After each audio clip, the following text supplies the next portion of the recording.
Let's talk about all the hatred that's thrown at Cardano and why that's a good thing. Ready? Let's go. This is a really fun time to be in Cardano. We get to observe the mysteries of the human mind up close. A lot of people are engaging in this cognitive dissonance, this self-delusion about how their projects are looking versus how Cardano's looking. And we get to watch it all go down. Also, the 100th episode is coming up. That's going to be an Ask Me Some Things episode. We've already gotten quite a few questions. Feel free to shoot me more questions at armyofspiesblack@gmail.com. The Bitcoin and Ethereum crowd really hate Cardano, and it's fascinating to watch. This is a quote retweet. So the first post says, "This is what a disingenuous charlatan looks like," and it's a video of Charles on the Lex Fridman podcast, right? If you think about it, it's super comical, right? Because you got a mathematician who is obsessed with academic peer review, right? And has literally based his company on academic peer review and academic publishing, talking to an MIT PhD researcher. I believe his degree, I believe Lex's doctorate was in computer science, but he's an AI researcher. I mean, these are two extremely academic individuals, and the charge is disingenuous charlatan. The retweet says, "If you support Cardano, you support this beta soy boy, vaporware garbage peddled by a fraud. In before my smart contract soon trademark 4 years later." So charlatan and fraud. I mean, they're literally making accusations that are the least possible when you do this amount of academic publishing, right? And if you look at the key luminaries in a lot of the other ecosystems that characters like this usually support, you find the opposite of that. You find a desire not to engage in academic publishing, like in the case of Ethereum and Vitalik, right? He doesn't want to engage in academic publishing because he thinks he can just, break stuff and learn faster that way, which hasn't borne itself out in the historical record here because he had a huge head start on Cardano, and Cardano is going to achieve Gen 3 blockchain with smart contracts much faster than Ethereum. And then in the case, of course, of Bitcoin, you literally have an anonymous founder, an anonymous creator, right? The opposite of someone who goes on the internet every single day, defends his project, publishes 105 papers, defends every single idea his company has ever engaged in academically to the entire academic universe, right? Super wild and hilarious accusations from these types of posters. And there are thousands of these. Like Charles gets this kind of stuff every single day. And this is actually kind of mild. These are like the civil ones. Even just today, there were some that were much more colorful. We have to start asking the question, right? There's some obvious hate here, right? Vaporware garbage peddled by a fraud, beta soy boy, disingenuous charlatan. What is this hate thing? Where does this emotion come from? What's the actual source of this hatred within a tiny community like this, right? It's like just the fact that these guys know what Cardano is means that they probably have way more in common with Charles than almost any other person they could meet on the street. So what is the source of this hatred towards somebody that they probably have a huge amount in common with? Let's take a peek back in history and see how a few different thinkers have characterized hatred over the years. Sigmund Freud defined hate as an ego state that wishes to destroy the source of its unhappiness, stressing that it was linked to the question of self-preservation. So Sigmund Freud thinks that hatred is a function of self-preservation. Further back in time, Aristotle viewed it as distinct from anger and rage, describing hate as a desire to annihilate an object that was incurable by time. Let's dig a little deeper on why Aristotle throws this divide between hatred and anger. He said anger derives from what happens to oneself, whereas enmity arises also without being directed at oneself. For if we believe that someone is a certain kind of person, we hate him. Also, anger is always about individuals, whereas hatred is also felt toward types. For everyone hates a thief and an informer. For everyone hates a thief. In Prometheus Bound, we also see Prometheus saying to Hermes, I have learned to hate traitors. This is really interesting. So Aristotle is saying that anger is kind of like more about yourself, but hatred can be towards a type. And he specifically identifies thieves. This is interesting. While these types of posts seem crazy and illogical, it's kind of expected. If you build anything of value, there are going to be crazy people on the internet who are going to criticize you for it.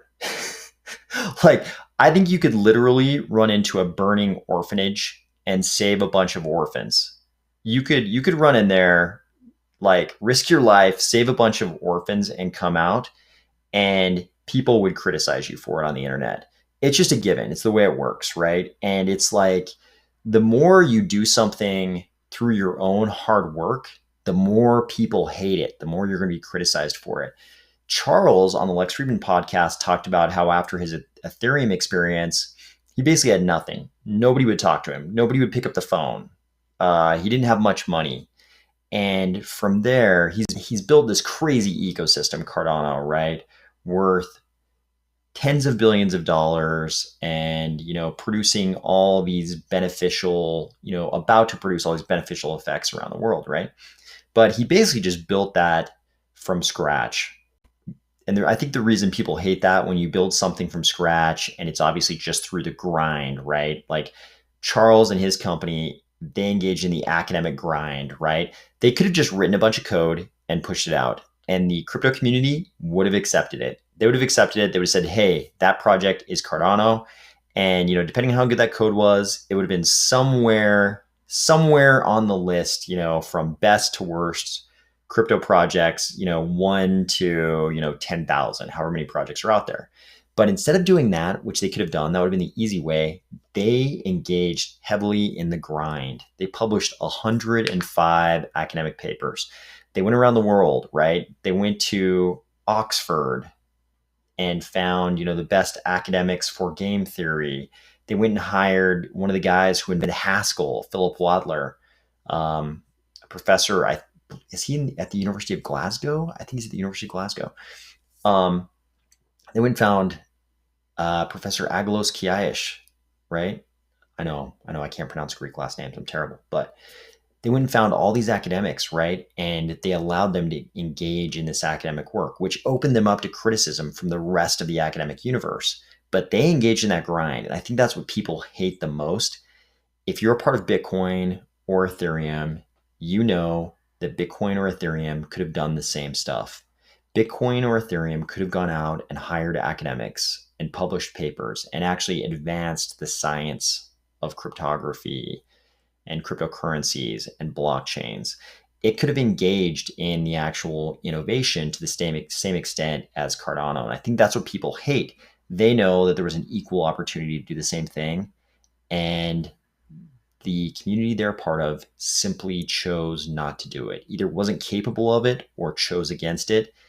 And now Cardano is going to reap the benefits of that, and they are not. But that still doesn't explain why these are just random internet posters. It's expected they're going to be mad about this, but it doesn't explain why very, otherwise reasonable people are also engaging in, something on the spectrum of this hatred towards Cardano. Sometimes it starts out with polite little jabs. Here we have Nick Carter, who has also been on the Lex Friedman podcast and has, pretty eloquently tried to defend Bitcoin's energy consumption.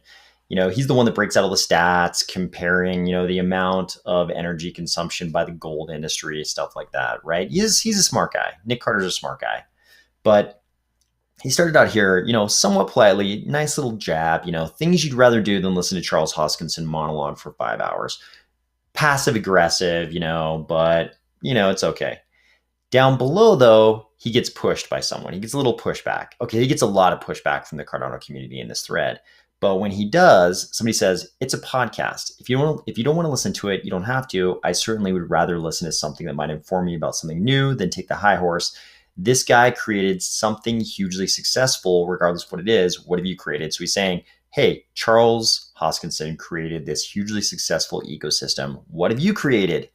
Nick Carter, his response kind of belies his actual enmity towards Cardano. He says, real companies, not a worthless token.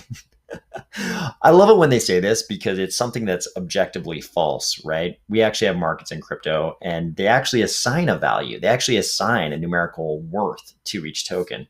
So we know the market does not view it as a worthless token. Obviously, Nick Carter is saying he views it as a worthless token. And I would infer from this that he believes it is certainly not worth what the markets are quoting it at because he thinks it's actually worthless. So why does Nick Carter, smart guy, why would a guy like Nick Carter take out the time to engage in this thread? Obviously he gets a bunch of attention out of it. He got 1,152 likes, from people who also don't like the fact that Charles Hoskinson just did the longest podcast in the history of the Lex Fridman podcast, right? They probably especially don't like that it was much longer and much more compelling than I think either of the two Vitalik Buterin podcasts, and definitely more so than Nick Carter's appearance on the Lex Fridman podcast.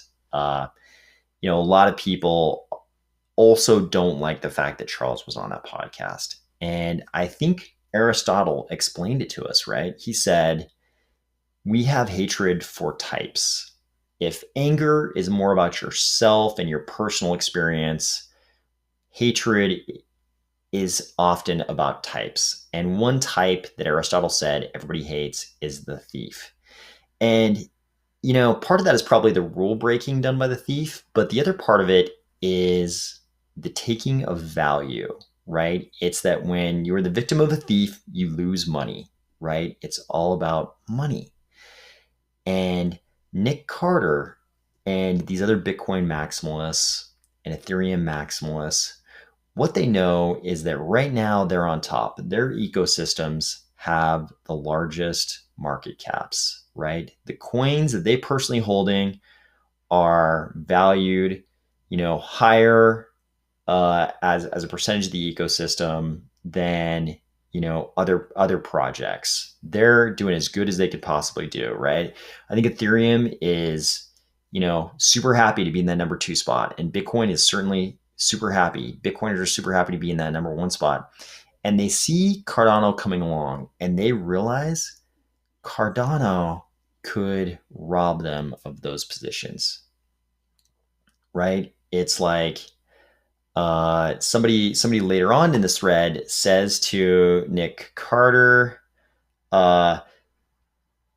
considering your tweet, I'm sure you could entertain me for 5 hours. You can start by telling me how you're changing the world, or maybe just how you are helping a neighbor, or do you just go around looking for negatives? Please enlighten us all. And he says, heard of Bitcoin? It's really interesting because he views Bitcoin as the thing that's going to change the world. And then Charles Hoskinson comes along and he's talking about how Cardano just created digital identity for students in Ethiopia. Cardano wants to be the global rails to help lift the developing world, out of poverty and to provide more prosperity. That was supposed to be Bitcoin's mission, right? That's what Bitcoin was going to do. That's what all these guys bought into. Cardano is threatening to steal not just the market cap, but also the mission of these cryptocurrencies, right? Bitcoiners want people to put their money into Bitcoin because they think that's equivalent to adoption, and the more adoption, the better, right? They don't want people putting money into Cardano. They want people to forget about other coins and put money into Bitcoin, right? And they also want to be known as the cryptocurrency that's going to change the world. If the whole world would just adopt Bitcoin, all these wonderful things would happen through decentralization. We've all heard those arguments. And those arguments are probably why a lot of us originally got into crypto in the first place. Cardano comes along and they're actually doing those things, right? They're actually doing those things while Bitcoin is kind of hanging out, and it achieves adoption in El Salvador. The Bitcoiners are all worrying to themselves, hey, the cost of doing transactions in Bitcoin are so high, and the Lightning Network isn't exactly widespread yet.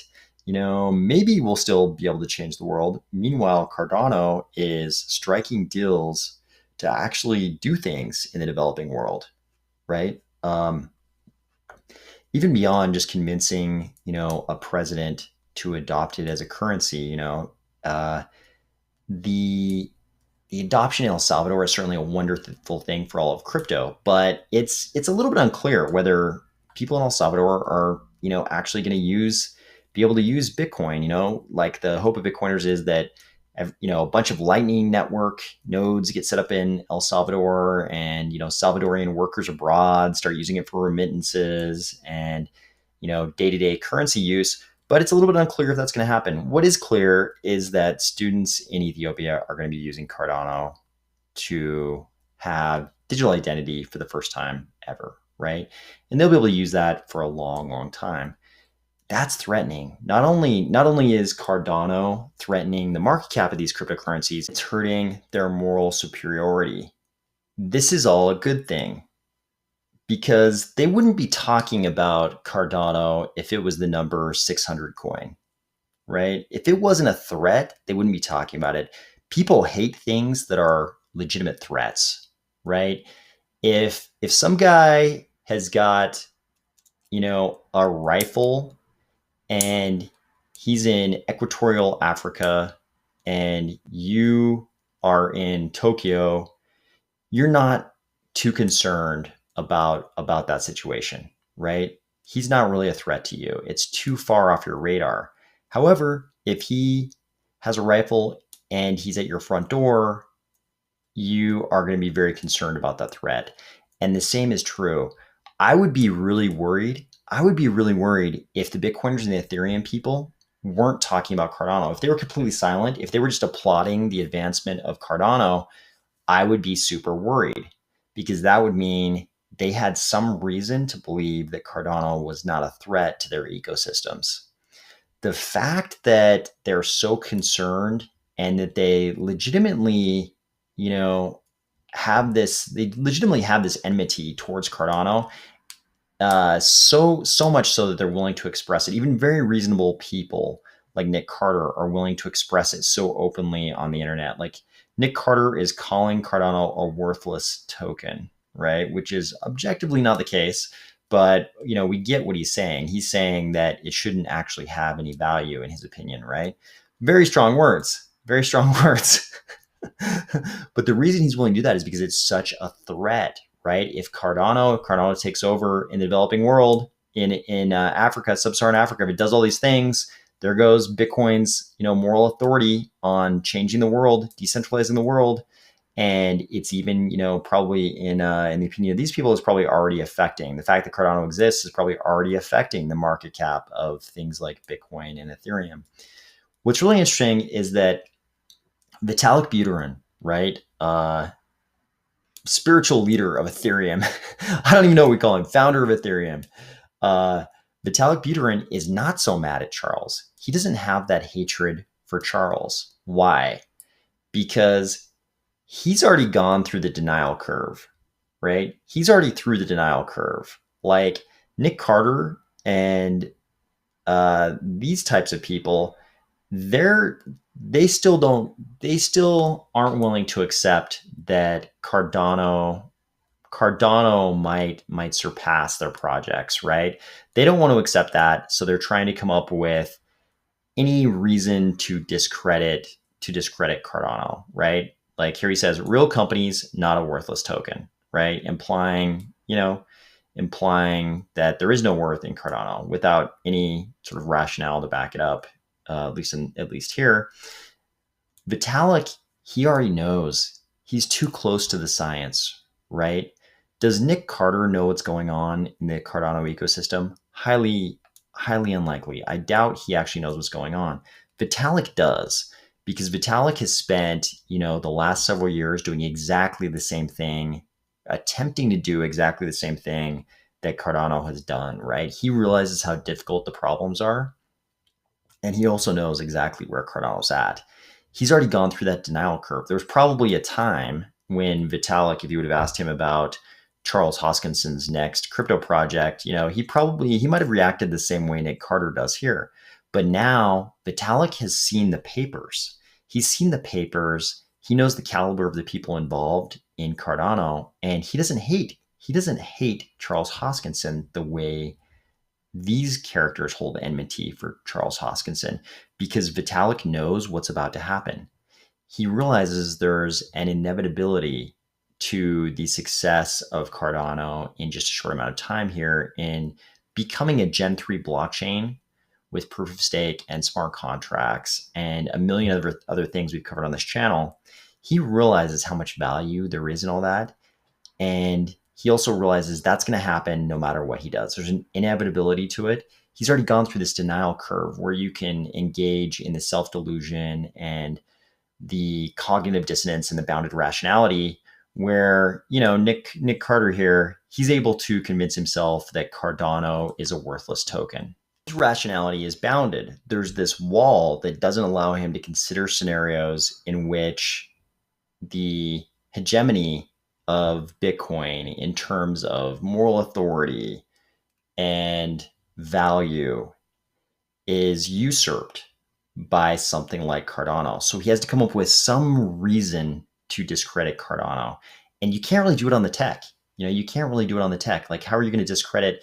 You're going to read through those 105 papers and find something that the other academics who peer reviewed those papers didn't find. Unlikely, right? Maybe, but it's unlikely that if the rest of the academic community thought these worthy of getting into the conferences they got into, these papers, that you as a character like Nick Carter are going to be able to discredit them in any substantial non-de minimis way, that invalidates all those academics and their evaluation of those papers. So it's really interesting. It's going to be a beautiful thing to watch these walls, these mental walls being broken down as Cardano launches Alonzo. We're going to have smart contracts, and it's going to be super hard to not deny the value of what's going on. We're going to get to watch this beautiful transformation of a lot of these characters, and they'll probably continue saying the same things, but it's going to get harder and harder. They'll have to engage in increasingly more sophisticated self-delusion in order to convince themselves that they're still in the right project. It's going to be fun for us, and we should be happy it's going on. If the Nick Carters of the world weren't saying things like this about Cardano, I would be worried. The fact that they are makes me feel even more confident that I chose the right cryptocurrency community to be a part of. Talk to you tomorrow.